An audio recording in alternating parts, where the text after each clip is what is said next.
বিশাল ভবনের বুদবুদ আকৃতির ছাদ আর লোহার জালে মোড়ানো পাথরের দেয়াল। কারো কাছে এটি এক বিস্ময়কর স্থাপত্য, কারো কাছে ভবনটি ভিন গ্রহের কিছু মনে হয়, আবার কারো কাছে এটি বিশ্বের সবচেয়ে কুৎসিত ভবন। প্রিস্টিনার ঠিক মাঝখানে মাথা উঁচু করে দাঁড়িয়ে থাকা এই ভবন মূলত কসোভোর জাতীয় গ্রন্থাগার, কিন্তু তার সৌন্দর্য দেখতে ছুটে আসেন বহু পর্যটক।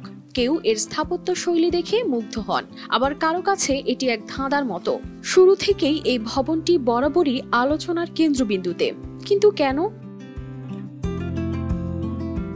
1982 সালে ক্রোয়েশিয়ান স্থপতি আন্দ্রিয়া মুটনিয়াকোভিচের নকশায় তৈরি হয় এই ভবন। স্থপতি নিজে একে তার সেরা কাজ হিসেবে ভালোবাসেন।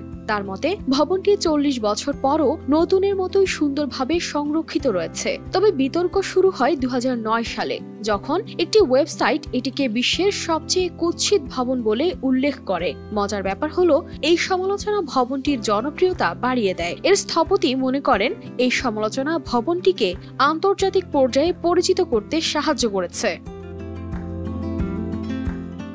তবে ভবনের বাইরের দিকটি এমন বিস্ময়কর হলেও এর ভেতরে ব্রুটালিস্ট স্টাইলের স্থাপত্য শৈলী। ভবনের অভ্যন্তরে রয়েছে কাঠের সুন্দর কারুকাজ, দৃষ্টিনন্দন সিঁড়ি এবং ঐতিহাসিক নকশার নিদর্শন। গ্রন্থাগারটিতে রয়েছে প্রায় 2 মিলিয়ন গ্রন্থ, পাণ্ডুলিপি ও ঐতিহাসিক নথি, যা কসোভোর শিক্ষা ও গবেষণার জন্য অত্যন্ত গুরুত্বপূর্ণ।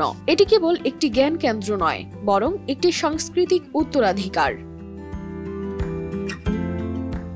স্থানীয় ট্যুর গাইডরা বলেন, প্রিস্টিনায় কোনো পর্যটক এলে এই গ্রন্থাগার তাদের তালিকায় অবশ্যই থাকে। তারা অতিথিদের কাছে ভবনটি সম্পর্কে মজার প্রশ্ন করেন, এটি কি সুন্দর না দৃষ্টিকটু।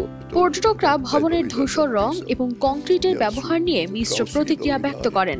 তাদের মতে বাইরে থেকে এটি খুব সুন্দর না হলেও এর ছোট ছোট নকশাগুলো আকর্ষণীয়। আবার কেউ মনে করেন ভবনটি দেখতে অদ্ভুত, তবে ভেতরের নকশাগুলো বেশ চমৎকার।